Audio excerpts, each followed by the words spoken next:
be seated.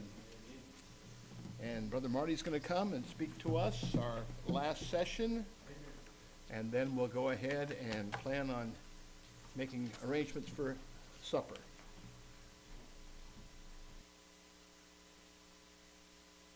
A handout. If you don't have a handout, let me see your hand.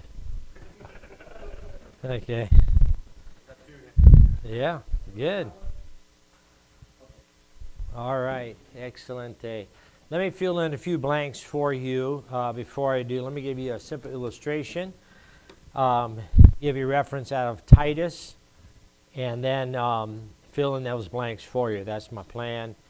And maybe at the end, if there's addition or Q&A, whatever. First of all, thank you to those of you that did workshops. Thank you, Dwayne, brother. That was helpful, very helpful, and encouraging, actually, because there's just a lot of needs out there, and I personally am glad for the group and getting the fellowship together and being intentional about it. So thank you, Pastor Kim, as well, for your interest, particularly in the Koreans. We had a strong Korean influence, as Pastor Dan knows, in Guam. Most of the Presbyterians that I knew were Korean, actually, very strong. And so you being in a Baptist church is a little unusual, but thank you for your burdens towards this.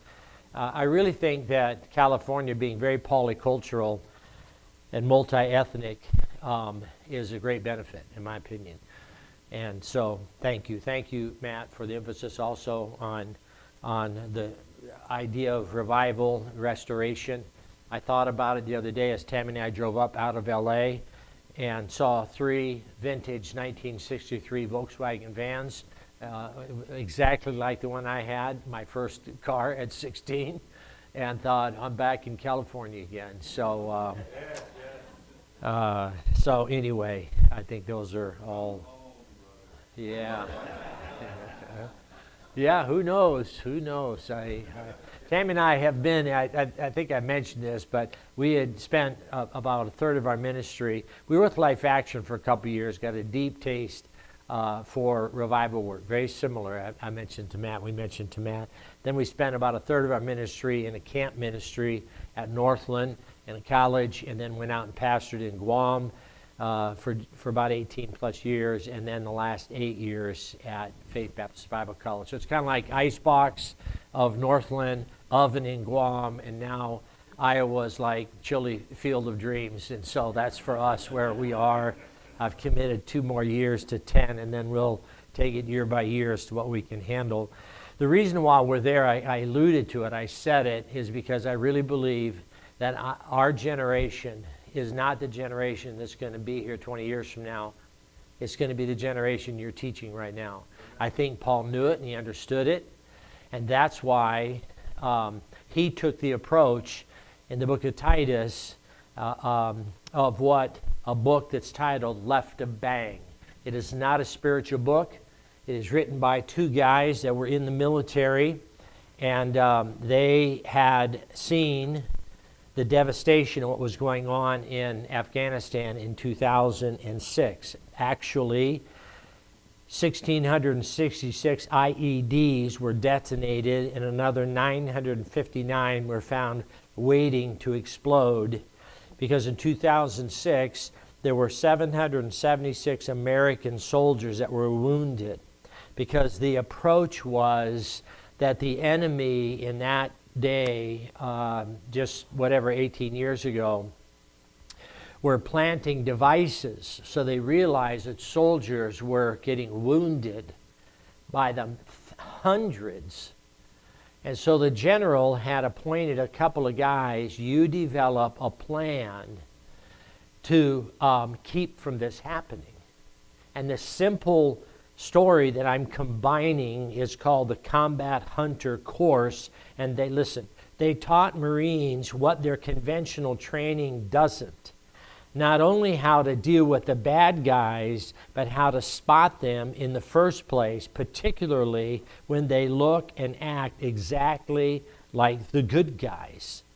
Left a Bang is not for common warriors. You see, here's the explanation. Right a bang, as Van Horn and Riley, the two authors, explain in these pages, means after the bomb has gone off, after the shots have been fired, after the damage has been done. That's repairing. This combat manual was being and helping the soldiers be left of bang, which means before the bad stuff happens.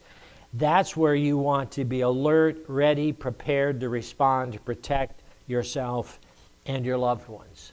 In other words, go through, in my application as a ministry, go through preparing, not repairing. Put yourself in a place where you are being proactive, not reactive. And this is why I don't think Paul had any idea about left of bang, but he understood the concept. I'm going to write to you young guys, and there are 7 of them, very specific, that were young men that Paul discipled. Paul saw them lead the Lord, and a number of them he called, they are sons in my faith. Timothy is one, Titus is one. Can you think of the others? Demas, Archippus, Onesimus, the slave, Tychicus, or somebody else that I'm forgetting about. And I'm challenging you all, okay? Like I've been challenged. I'm living in Des Moines, Iowa, Ankeny, Iowa, because we don't have enough young Timothys and Titus to be out there. We're not the only one. Thank God. We have a great relationship with all the other schools that you would probably look for them. And we encourage you to come to the colleges to look for your young men. But the reality is, the ideal is to try and continue to develop your own. But who are we dealing with? I mentioned Titus because Titus was one of those Gentile believers that Paul led to the Lord. He calls him that in verse 1 of Titus. Paul, a servant of God, an apostle of Jesus Christ, according to the faith of God's elect, the acknowledging of the truth which is after godliness. Then he tells Titus, I put you on Crete, that you would set in order in Crete, that thou shouldest set in order the things that are lacking, and ordain elders. Then he goes on to tell him about these are the qualifications that you have. It's interesting to me, in chapter 2, he divides out between old men, old women, young men, young women. Why?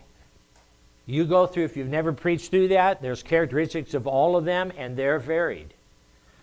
Now, by age, most likely, Titus was probably in his early 30s. Most likely, young men and young women are normally from about teenage, we would call teenagers. In that day, to Jews, there were no word teenager. It was children or young adult. They would go up through 30. And they had characteristics, and this is why Paul said to, in this case, the young men, likewise, chapter 2, verse 6, exhort to be sober-minded in all things, showing yourself a pattern of good works in doctrine, showing corruptness, uncorruptness, gravity, sincerity, sound speech that can't be condemned. That he that is of the contrary part may be ashamed, having no evil thing to say of you, because young people have a tendency to do dumb things, and there's a lot of evil things said about them. Limits their ministry. Now, I just lay this out as a simple groundwork because I think Paul was trying to tell Titus, you get left of bang. Let me tell you the things that you need to know so that you don't end up blowing yourself up and repairing rather than preparing. That is a backdrop. Let me fill in some blanks because all of you have had a very long day, and these are not complicated. But years ago, in a variety of books that I had read and really boned up on, college students. I do, as I've said jokingly, I get to go to college every day. I'd like to think that's helped me staying young. It doesn't really matter anymore. But nonetheless, I'm finding in my preaching that the young people will listen out of respect. I say the same things I said 40 years ago. Some of those things, they're more attentive just by virtue of my age, I'm sure. But I'm going to tell you something. Guys like Matt's age, Tim's age, some of you, you are the generation that's going to end up leading the next generation. Who are they? What are their characteristics? As I mentioned to you, they're not thinking the same way you're thinking. So let me fill in some blanks for you. I titled this, How Are We or Who Are We Educating? If you have your Bibles, turn to Proverbs 30 because that's where I'm going to end up pulling what I would see to be 4 very clear characteristics. But notice, if you would, I put in your notes, how did we ever survive our childhood? No plastic slides, bike helmets, required seat belts. But there's another generation that has arrived. Here's a look at the last 5 generations. I'm sure you're familiar with this, but the traditionalists, most of them are already dead. Anybody here pre-1946? Then you have the boomers. How many of you are boomers? Okay, most of us in the room, actually. This is I would still call the golden years, the dotards, the elderly, the gray-haired. That's us. Then you have the busters, the Gen Xers, 1965 to 76, and the millennials, which are our children, my children, Tammy's children, the Gen Y, 77 to 97, and the Gen Z are 1997 to really 2017, 18, 19, in that neighborhood. They're still in college today. If I don't have in there, but if you want to put another term, you can put Gen A, Gen Alpha. If you've not done any research on this, I'd encourage you to do so. If you're not using Chat or Perplexity or Claude, I encourage you to do so. It's an AI tool. If you're not using it, you should be using it. It costs you $20. It's the best $20 you'll ever spend.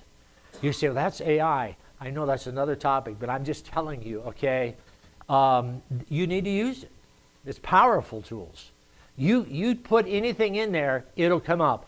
If you have a Bible filter like all of us do, if you see things that aren't right, your radar will go off. Your button will be pushed. It's like, this is not right. But for the most part, they will identify Gen A. This is 11 years old on down. This is the most studied than any other. But Gen Z and Gen A are very similar. The only difference is more. I may come back and state that, but notice the notes. Tim Elmore, which, by the way, if you've never read anything on demographics in our country, I'd encourage you to do so. Tim Elmore, I believe, is born again. Is not overt in his writings, but his books, his latest book, The Future Begins with Z, 9 Strategies to Lead Generation Z as they disrupt the workplace. I had a presentation he gave last February down in Florida at a higher ed program. Was really, really well done. He really is very specific about who this generation is. Pause. I'm going to tell you why I'm saying this. Because if you're my age, and it's weird being the same age as old people. Because you know how much patience I have? About like that. And that's dangerous. You get skeptical or cynical, and both of them are not godly attitudes. Guys like Matt's age, Tim's age, those guys, they still speak that kind of language, their narrative, because they're burned for it. And what we've got to do is be able to say, you know what, let's empower them. I think that was why Paul said, I'm in my mid-60s, Timothy here's in his early 30s, and Titus, John Mark for a while before he gave it up and eventually got right with Peter, thank God, and got things straightened out. Onesimus, these are the ones. Tim Elmore states in his book, Marching Off the Map, a little bit dated but still powerful. He says, quote, leading 21st century students can feel like an adventure into unexplored land. And the natives of these uncharted territories, this is Alexander the Great, by the way, children born after the year 2000 hold vastly different attitudes and behaviors towards learning and authority than prior generations. The old maps, quote unquote, we use successfully in education, leadership, parenting to help guide our students through adolescence are now obsolete. We desperately need new strategies on how to navigate the landscape. The characteristics of an epics generation, he uses the term epic. I added an S because I think it's very appropriate, but these would be 5 very clear, simple, easy to memorize characteristics of the Gen Z and coming Gen Alpha.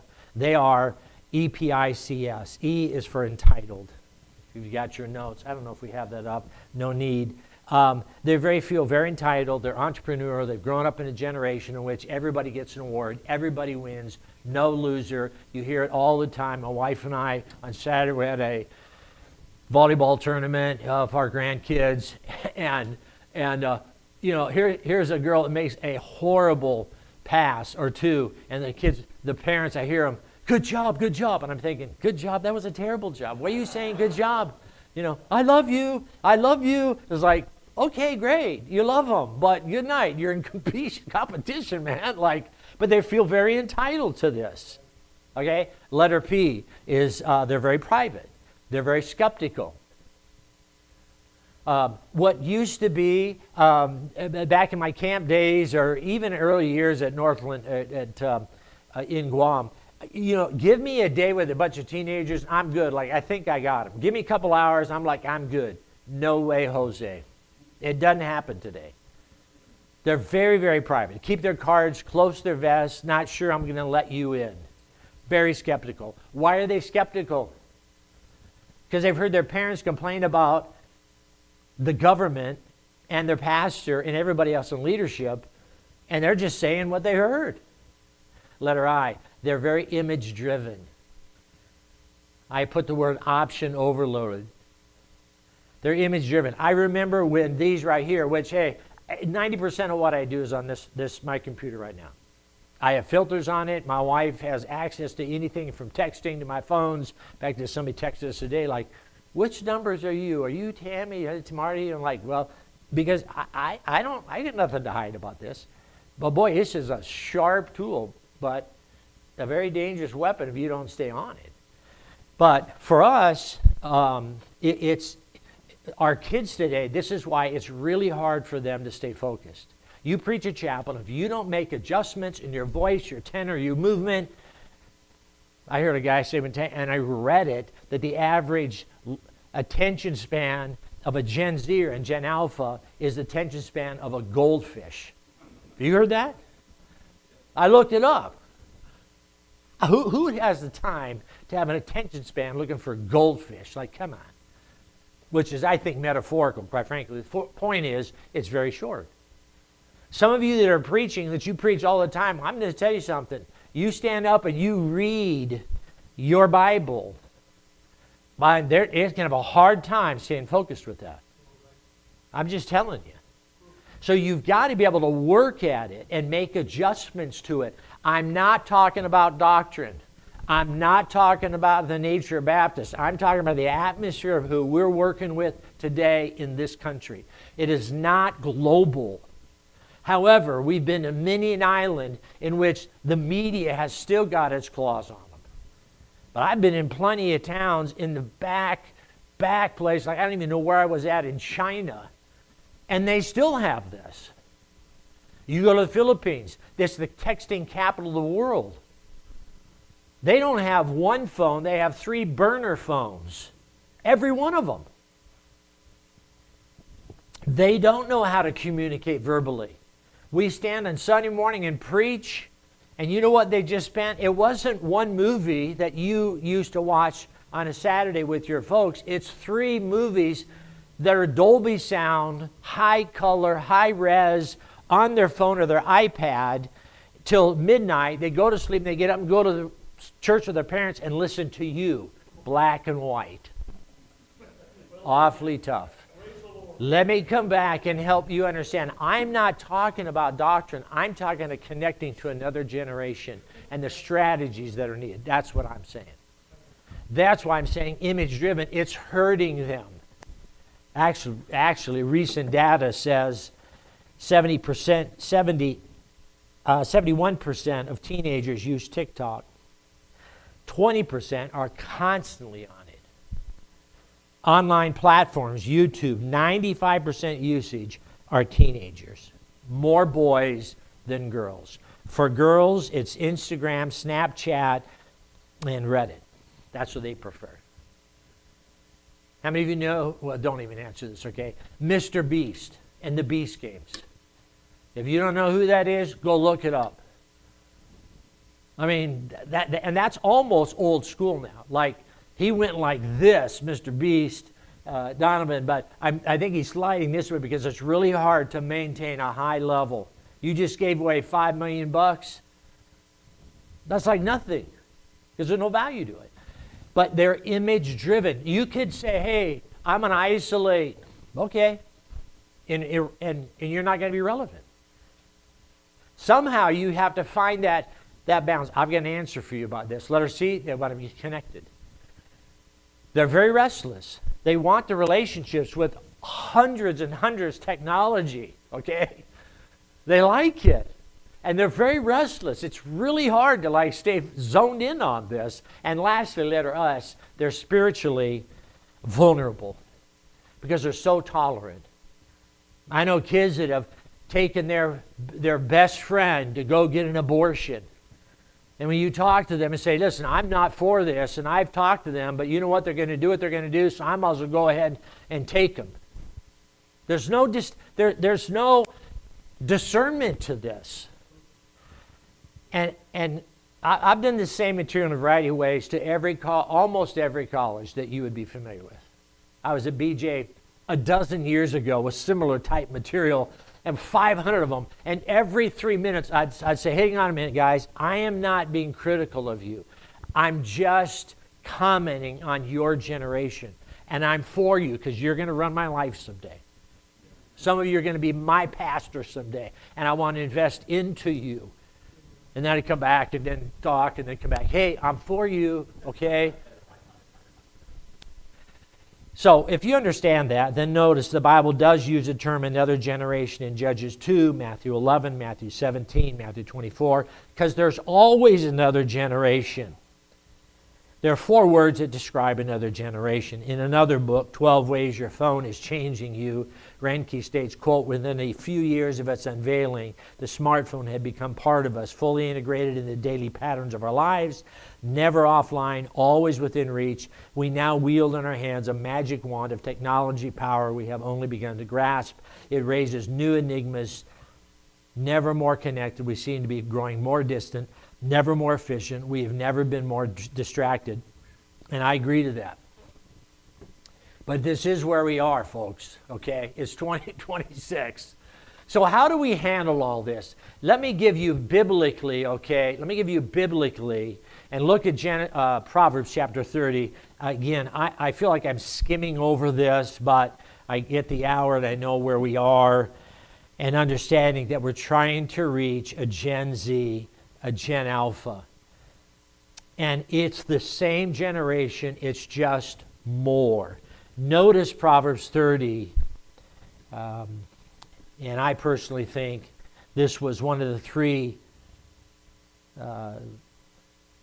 names that were given to Solomon. One of them was Agur, the son of Jakeh, and it was just a description of a sage, potentially. But then he moves into these quartets. If you ever preach through this, it's really a lot of fun. But he does mention verse 11 through 14. It caught my attention. And John Phillips had a great little outline that I'm giving him credit for. And notice these are the 4 characteristics. There's a generation, he says, that curses their father and does not bless their mother. There's a generation that are pure in their own eyes, yet is not washed from their filthiness. There is a generation, thirdly, oh, how lofty are their eyes, and their eyelids are lifted up. And lastly, verse 14, there is a generation whose teeth are as swords, and their jaw teeth as knives, to devour the poor from off the earth, and the needy from among them. Every generation has this tendency of these 4. Let me give them to you, and then get to take them truths, and we'll be done. And they are, number 1, every generation has a tendency to be very defiant. They're anti-authority. They don't want to be told what to do. They don't like to be told what to do. And it's even more so today. They're very defiant. I've had many a policeman that have said there used to be a day that I could drive up to a group of teenagers because somebody called the police, and I show up. I'm on my uniform, car, put my hat on. I walk up, and man, people get quiet, or they disperse. Now, you walk up, they're looking like, who's you, big boy? And they're very much of an attitude like, I don't care who you are. A uniform is nothing to them. So therefore, this is always the same, more. Number 2, they're deceived. They're morally ambivalent. That's how it was said in the King James here, there's a generation that are pure in their own eyes. They're like, hey, I got my act together, yet is not washed from their own filthiness. They have a sense in which, you know what, I'm okay, it's all okay. They're morally ambivalent. What's right is wrong, what's wrong is right. It's just what it is. Thank you very much. Actually, another book that came out, Gen Zers were the original digital natives, they call them. These digital natives, the generation is redefining the term. They went digital before they were even old enough to understand that. The Gen Alphas, the tech-connected mindset, was built during the pandemic. And the COVID just accelerated all of it. So their digital world is increasingly complex. Some of you have grandchildren as we do. We were just with them for 5 of them. We have 16 of them. Every one of them do their homework on iPads. You cannot not do your work in public school or private school without an iPad. And they're very comfortable with it. I'm not. I have to ask my grandkid to help me on some of this stuff. And their tendency is also, according to a number of resources, that while technology gives alphas and Gen Zers an endless amount of information, they need to learn that information alone doesn't create knowledge or ensure understanding. Because they think knowledge equals maturity. They value immediacy and authenticity above everything else. Number 3, they're very disdainful. Generally, Solomon was saying they're arrogant. That's why they say there's a generation, how lofty their eyes and their eyelids are lifted up. Who was Solomon's boy that took over the kingdom? I wonder, I don't have anything to totally support this, but just by looking at it, I'm like, did he think about his kids?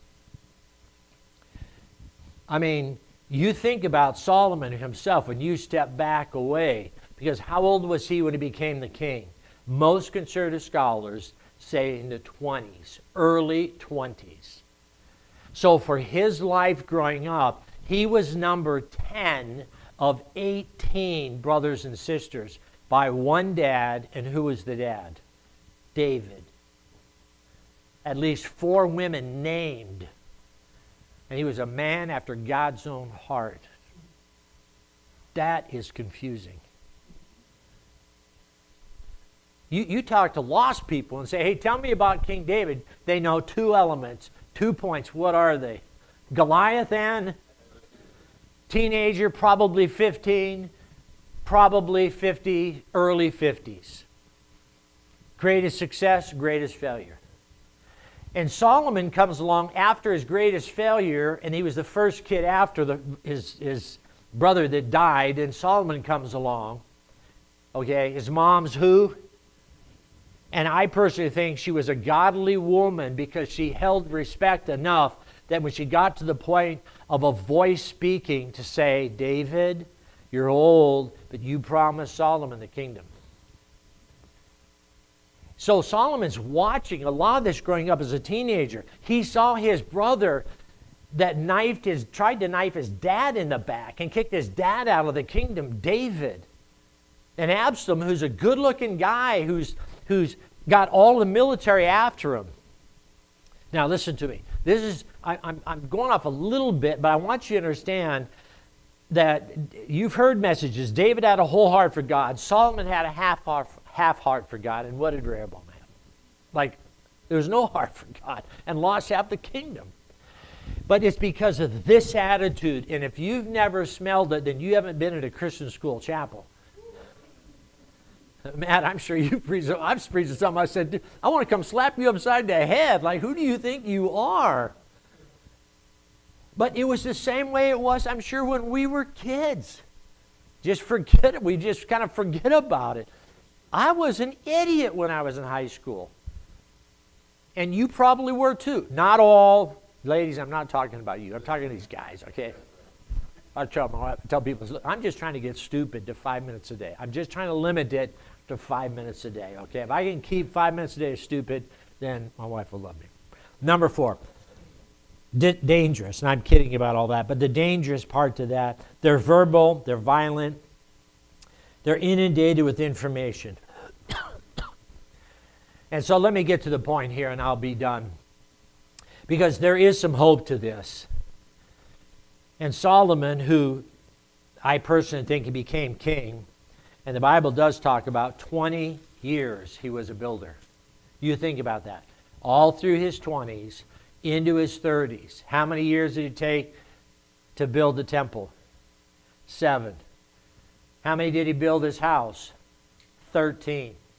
And while he's building, physically building, and it wasn't just that, he built 3 different fortified cities. He built a big old palace up there by Hiram. I mean, unbelievable what this guy was doing. But at the same time, he also had written Song of Solomon. He wrote 3,000 Proverbs. Somewhere in his 40s, I think, is when his heart got turned. And eventually, because of all the public alliances, I know he had 1,000, 700, and 300, and I think most of that was probably political alliances. That's just my personal opinion. But he certainly built the high places, which was just as bad as all of the immorality that he had. But somehow along the line, God knew in all of this, I'm proving I used chipped cups as long as they're pure. And you have a whole generation that doesn't get any of that. And I personally believe that this is why Paul in the New Testament focused on what needed to be focused about: moral purity, no bitterness. The 3 major G's of a high G network is greed, guilt, and grudges. You'd study it out through the New Testament. It's always about greed. It's always about guilt or grudges. That always will plug, if you would, the pipe. And this is why I think Solomon at the front end of the book of Proverbs puts the key that unlocks the whole book, chapter 1, verse 5. A wise man will hear and will increase in learning, and a man of understanding shall attain unto wise counsel. And that unlocks the rest of the book by the emphasis of these 3 thoughts. Number 1, what we need to do is, number 1, encourage spiritual smarts. I use that term of spiritual smarts because when Proverbs 1:2 says to know wisdom and instruction, to perceive the words of understanding or knowledge. And when you look at Paul's writings in Ephesians 1:8, how did he pray for the early church at Ephesus? He prayed, and Colossians the same way. Colossians says, listen to these terms. For this cause we also, since the day we heard it, we don't cease to pray for you. And what did he pray? I'm desiring that you would be filled with the knowledge of his will and all wisdom and spiritual understanding. And this is the trilogy of wisdom, knowledge, and understanding that is all verbiage that comes straight out of the book of Proverbs. And Paul, the rabbi, that didn't just know his Old Testament, he had memorized the Old Testament, fully understood that those terms is critical to what we would know, I would call it spiritual smarts. It's discernment. Number 2, help them produce skillful, godly intelligence. Another way to say it, Philippians 1:9 and 10. It's discernment, it's discretion. My observation is not just at Faith, where I'm there and I get the privilege, my wife and I both, to be around college students every day. But I've been at many other colleges as well and still do. And I would tell you the 2 significant deficiencies in this generation is they don't have a whole lot of discernment and discretion. They just don't have a lot of discernment, the ability to see people as they really are. They don't have discretion. The ability to avoid word, actions, and attitudes just not right.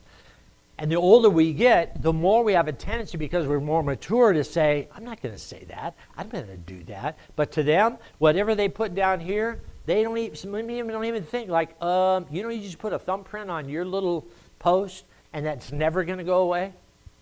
one of the biggest difficulties and challenges, and it's kind of waned a little bit for the last 5 years. Every one of the colleges that I know have had sexting going on, and a guy's late at night, gets on some sites he shouldn't get on, starts pictures of himself and body parts he shouldn't, sends it to whoever thinking it's somebody, and they flip it and come back and say, you know what, if you don't pay me $500, you don't pay me $1,000, you don't pay me $5,000, I'm posting every one of these pictures on every one of your sites.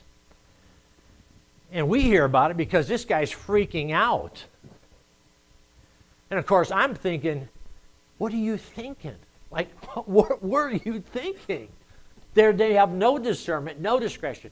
They're not all like this. But I'm telling you, that's what they have to deal with. I didn't deal with this years ago. I don't deal with it. But boy, it's coming at them. And most of it's this. You can say, don't even have it. Okay, awesome. Okay. But for most, they're not going to do that. And you have their parents, the millennials, that are like, they're okay with this. They're like, where's your discernment? Where's your discretion? And lastly, number 3, is you've got to develop monotasking. This is a great term. Look it up on AI. But basically, mono, listen, means one. Tasking means multiple. But you've got to get them to the place where their tendency is, I want to do 10 things at once. Monotasking is, do this. Set your phone aside. Do your math. Do your science. Hey, you have devotions. Don't use it. Stay on this. And it helps them in that discipline side to this, as Proverbs 1:3 and 1 Timothy 4:8. Now, I could say more about all this, but I think this is super important to know on this point of monotasking. It's time well, working brief periods, blocking distractions, managing stress. Because the number one term that I hear, and my wife and I've heard this the last 5 years, camps every summer, and it's all still takes me back, like, pray for me. I got this mental illness, and I'm really working through it. They're very comfortable talking about, I'm anxious, I'm fearful, I have mental illness. Hear it all the time. Very comfortable. Some of you, if you had said that back as a teenager, you'd be locked up, man. Like, what? What did you just say? Like, what? And so I am so optimistic to say, man, this is the next generation, folks. And just like it was with the Timothy and Titus and Onesiphorus and you name them, Paul knew, I'm not going to be around. I'm going to invest into them. And I encourage you to do the same. I encourage you to do the same. Because there's going to be a day that you're going to be too old to do your church. Or you're taken out just like that for whatever. And start praying, God, give me another Titus. And may I add, lastly, I appreciate Pastor Kim right now. I am so convinced of this very point, that if I ever started a church or went to a church, I'll tell you the first person I would hire full-time, if I could. I would hire the best AA. They used to be called secretaries. They're administrative assistants now. But I'll tell you the second person I would hire. I would hire a young man out of college. And you go get those kids. And you reach those kids. And you bring them. How many of you have got saved at 16 or younger? Okay? Most of you. Percentages is 75% of people in church today got saved when they were a kid. Then why not go after the kids and the teenagers? And take the long game. And I got thinking about sitting there when Pastor Kim was talking, because I look back and think, when did things kind of start exploding? And for us, it was about year 7. There's a lot of dynamics to this, but one of these dynamics was I hired a guy that was an intern. I started bringing up 5 interns at a time, and I did that for 3 years, and I stopped doing it because it's cheaper to hire them than to do internships, and they constantly getting married. One of them was Brian Leonard, who married a girl named Amy. And I said, Brian, you want to preach? You start with these kids, and you take this children's program. And I got thinking about sitting there. I thought, couldn't I? Brian we probably had 50, 60 kids. Within 2 years, he was running almost 200. Well, who's going to come with the kids? Mom and Dad are going to come with the kids. And it never looked back. Why not get after it? Now, every one of the situations is different. I know that, okay? I'm just affirming that these Gen Alphas are someday going to be at this place. I'm just encouraging you, listen, let's get after it. Don't be discouraged about this. You know, I don't feel the weight of the responsibility that I've got to build anything. Really. God said, I'm going to build my church. I just need to build people. That's all we're trying to do. Do it one at a time. God does not judge me or us or you on numbers. He based it on faithfulness. 1 Corinthians 4:2, period. Let's just be faithful. And I'm honestly privileged to spend time with you. God, thank you for this time. Thank you for these folks that are here. They spent a lot of time and energy, and they're busy. But I'm thankful they saw a little value in this, to be able to get together, fellowship, share one another's burdens, learn from each other, and we've gained way more than I could ever give. Thank you for the privilege to be with them. In Jesus' name, amen. Good to be with you, folks. Let me get out my phone so I can figure out what's going on here, but seriously, I'll tell you what, I couldn't do the job I'm doing without a phone. Normally, you'd have to have a secretary, you'd have to have office hours and all that. I don't have any of that, never have had it. I just got a phone, and people can reach me anytime. Brother Marty mentioned something. Before we sing this last song, maybe there are some questions or discussion, anything that you've got that you'd like to bring up before we're running right on track, we're doing well, got time for fellowship, or are there any questions you'd like to ask Brother Herron? He's answered them all.